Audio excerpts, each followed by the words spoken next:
Why do some NFL teams always win while others seem forever doomed for failure? Turns out, some NFL teams are just straight up cursed. Whether you're a true believer or not, it's difficult to deny that metaphysical forces flow through this league, and nobody is safe because it's affecting players, teams, and all of NFL history.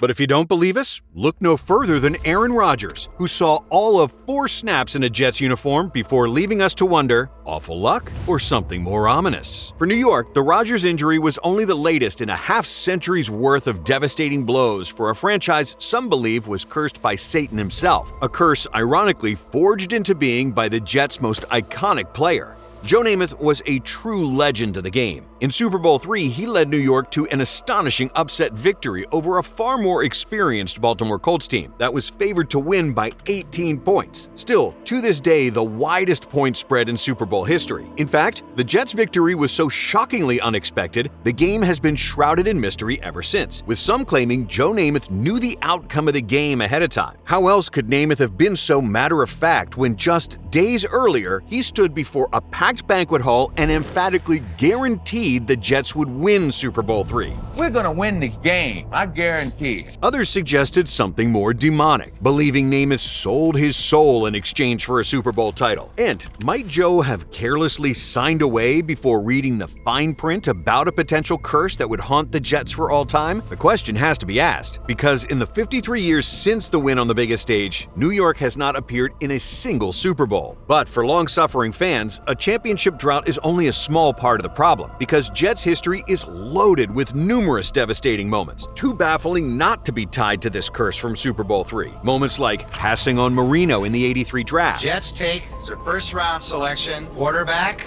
Ken O'Brien of California Davis. Bill Belichick resigning after 1 day on the job. Chad Pennington's season-ending injury. Vinny Testaverde's Week 1 ruptured left Achilles. Aaron Rodgers' Week 1 ruptured left Achilles. And the most well-documented proof of a Jet curse.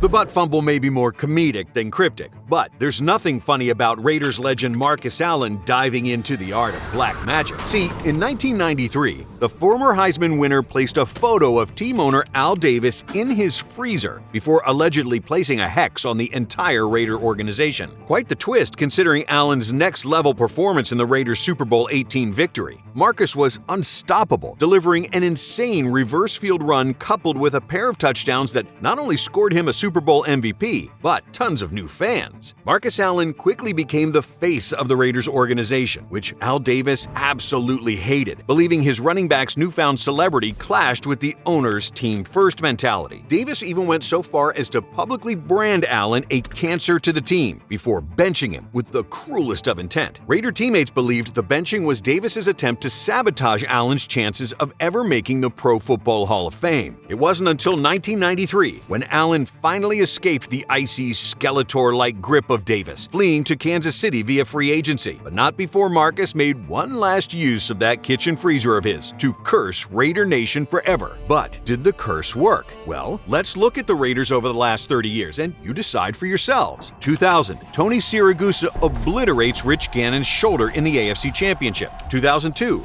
Charles Woodson with the sack fumble on Brady to end the game and move the Raiders one game closer to Super Bowl 36. Wait, what's the ref doing? The quarterback's arm was going forward. It is an 2002, Raiders trade John Gruden to the Bucs, only to be torched by their former coach months later in Super Bowl 37. 2007, Jamarcus Russell drafted number 1 overall, arguably the biggest bust in NFL history. 2011, Mark Davis introduced as new team owner, wearing this for a haircut. 2021, John Gruden resigns from his second Raiders stint after leaked emails reveal coach's fondness for language deemed racist, misogynistic, and homophobic.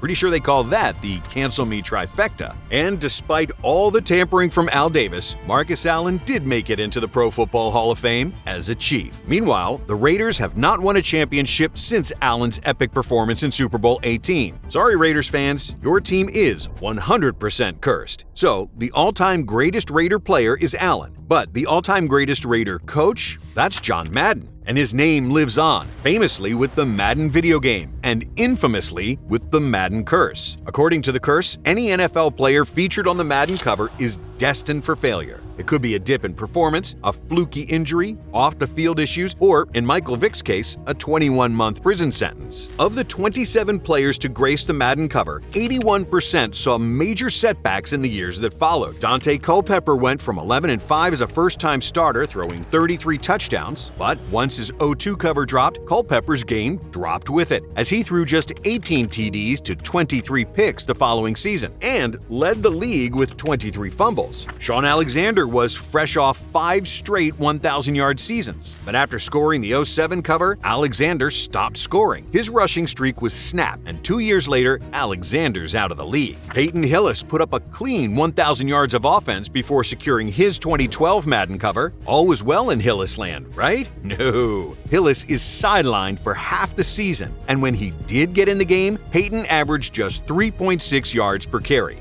Anyone else think Madden called the wrong Peyton? Adrian Peterson hit the cover 2 years removed from a 2,000-yard rushing season. 1 year later, AP's indicted on child abuse charges. Dude! Antonio Brown hauled in a career-high 15 TDs during his cover season, but scoring touchdowns doesn't automatically mean you start scoring friends. Brown's teammates could not stand him. Maybe it had something to do with all the twerking. The Steelers sent Brown on his way before eventually landing in Tampa, where AB delivered possibly the cringiest final bow to an NFL career ever. When it comes to Madden 24, sure, Josh Allen had a solid season, but he did lose to the Kansas City Chiefs in the playoffs for a third time. But speaking of turnovers, let's talk about Washington quarterbacks and why they haven't had a consistent one since the former league MVP, Joe Theismann. In 1985, Theismann took the field for Monday Night Football in the nation's capital, a city where his career saw tremendous success, highlighted by a Super Bowl XVII victory over Miami. But on this night, Joe Theismann's career was horrifically ended in an instant. The disturbing snapping of Theismann's leg on national television shook the sports world. But even worse, the play took a hammer to the Washington Football Organization, locking in a curse that continues to victimize the quarterback position to this day. There was Gus Frerott's headbutt Selly in '97, not to mention the Redskins' 20-year-plus revolving door of quarterback mediocrity. And who could forget the rise and fall of RG3? In 2012, rookie Robert Griffin III threw 20 TDs and led the Skins to a 10-6 record, tying the club's best since Theismann's Super Bowl run in '91. But in the playoffs, Griffin not only shattered his leg and his career, but also officially put the world on notice. If you're a QB who wants to ball past your mid-20s, don't suit up for Washington.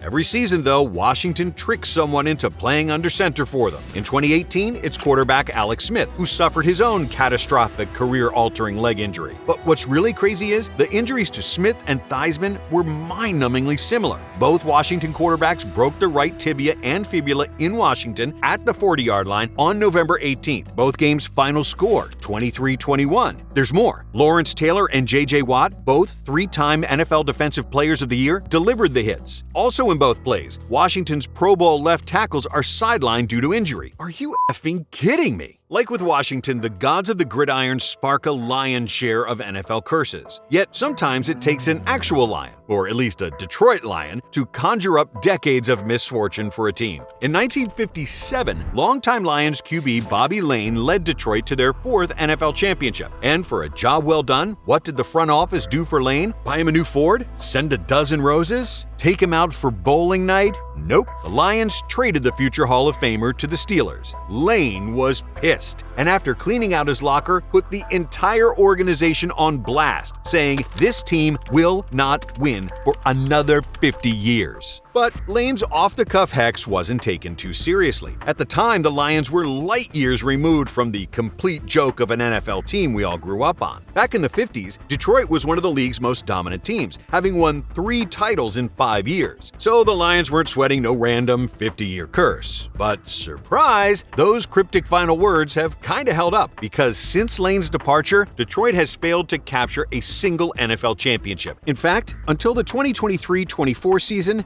they'd won just 1 playoff game since 1958. Not only that, suspicious occurrences, including the unexpected early retirements of star players Barry Sanders and Calvin Johnson, failed draft picks, and then in 2008, when the curse was supposed to expire, the Lions went went 0-16, proving the curse of Bobby Lane was alive and well. But the Lions' most haunting and heartbreaking moment unfolded in this year's NFC Championship. Detroit's very first Super Bowl appearance seemed all but assured, with the Lions up 24-7 at the half. But everything changed after halftime. San Francisco would score 3 unanswered touchdowns. In some twisted deja vu, the Lions had the chance to tie the game on yet another critical 4th down and field goal range. Yet, once again, Coach Dan Campbell decided to go for it, and the Lions failed to convert yet again. They ended up losing the game by, you guessed it, 3 points, becoming just the second team in NFL history to blow a 17-point halftime lead in the NFC title game, making it clear the football gods aren't ready to lift one of the NFL's most baffling curses.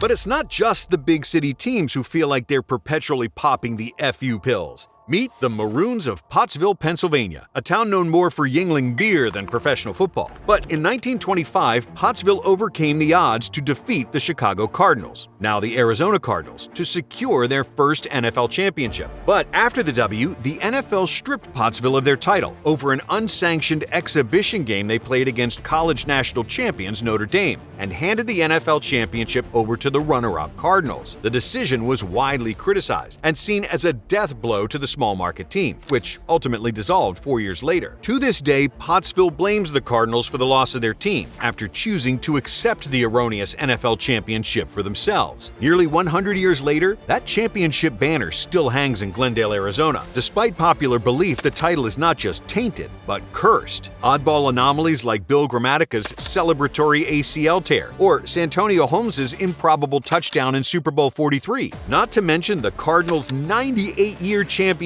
drought, the longest in sports, all continue to raise Arizona fans' suspicion that the Pottsville Maroons curse is for real. But if you thought Pottsville sports were dealt a weak hand, slide 97 miles southeast to Philadelphia for a hand so bad even Jason Pierre-Paul's saying, "Hot damn, that's an awful hand." In 1987, the 61-story One Liberty Place became the city's first skyscraper, breaking a long-standing gentleman's agreement not to exceed the height of William Penn's statue that sits atop City Hall. But the blatant disregard of the 100-year-old agreement was believed to trigger a spell known as the Curse of Billy Penn, which has haunted Philadelphia sports ever since. 2 months after One Liberty opened, the Flyers lost to Wayne Gretzky's Edmonton Oilers in Game 7 of the Stanley Cup Finals. 7 years later, the Phillies lost the World Series after Toronto's Carter blasted a 3-1 walk-off in the bottom of the ninth. 7 years after that, the 76ers lost the NBA Finals to the Shaq and Kobe-led Lakers, who pummeled Philly in only 5 games. But it's the Eagles who have suffered the worst of the curse, losing 3 NFC championships before they finally earned a shot at the Lombardi Trophy in Super Bowl 39, but ultimately fell to Tom Brady and the Pats by only 3 points. But a potential change in fortune was on the horizon when the Comcast Center, Philadelphia's newest and tallest skyscraper, saw its final beam put into place. And what was curiously set on top of that final beam? Why, a small figurine of the great William Penn, of course. Clearly, this was a sad and desperate city willing to try anything that might break the shackles of this infamous sports curse. Well, 1 year after William Penn returned to the highest spot in Philadelphia, for the first time in nearly 30 years, the Phillies won the World Series. Soon after, even more buildings, taller buildings, began sprouting up around the city, which started a new unwritten rule in Philadelphia, basically saying that these cheap little William Penn statues had to be added to the top of every new skyscraper, which is exactly what's added in 2017, when the new Comcast Technology Building topped out at 1,100 feet. 3 months later, the Eagles stunned the Patriots 41-33 in Super Bowl 52. The curse of William Penn may have been lifted, but some fans wonder if another, even taller skyscraper has to be built before the Eagles can raise another Super Bowl banner. If the Eagles' Super Bowl loss in 2023 was any indication, those Philly fans might be right. While it might seem like most NFL curses strike cities or teams, NFL stadiums are just as likely to be overrun by the supernatural. In 1975 New Orleans, excitement filled the air as Archie Manning and the Saints headed into the Louisiana Superdome for the very first time. The fanfare didn't last long, though, as the Bengals blew out New Orleans 21-0. The Saints would finish the 75 season 2-12, at the time the worst record for a team opening a new home stadium in NFL history. And it didn't stop there. 12 straight seasons the Saints went without a winning record, leaving New Orleans fans to wonder if maybe it's the Superdome that's cursed. Wonder turned to belief in 1987, when skeletal remains were discovered underneath the stadium, revealing the Superdome was unknowingly built on the site of a nearly 200-year-old cemetery where some 3,000 souls were buried. At the time, locals called the discovery creepy. But in an oddly cool twist, the same year the crypt was discovered and,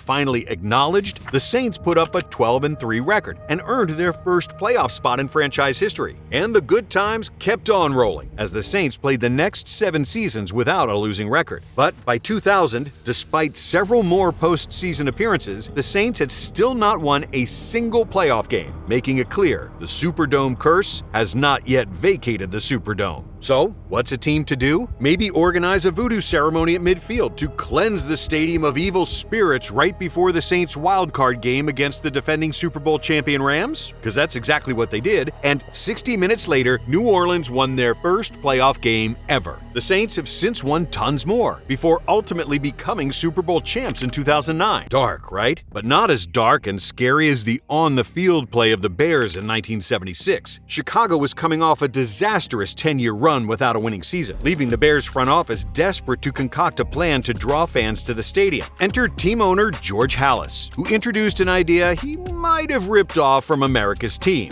What did he do? He brought Chicago their very own cheerleading squad, affectionately known as the Honey Bears. The girls were not only a hit with fans, but the Honey Bears rollout coincided with an instant boost of sharper on-the-field play, as Walter Payton led the Bears to a 7-7 record in '76. The Bears made the playoffs for the first time in 14 seasons. The Honey Bears' 10-year run culminated in a lopsided 46-10 victory over the Patriots in Super Bowl XX, at the time the largest victory margin in Super Bowl history. And yes, this was the game where 335-pound defensive lineman William the Refrigerator Perry ran one in for a score. But after that '85 championship, the Honey Bears were suddenly disbanded, and with it sparked what Chicago fans called the Honey Bear Curse. In the 30-plus years since the Honey Bears' dismissal, the Bears have not won a single Super Bowl, as fans are left to wonder if the return of cheerleaders to Chicago is the only way Super Bowl glory makes a return to Chicago.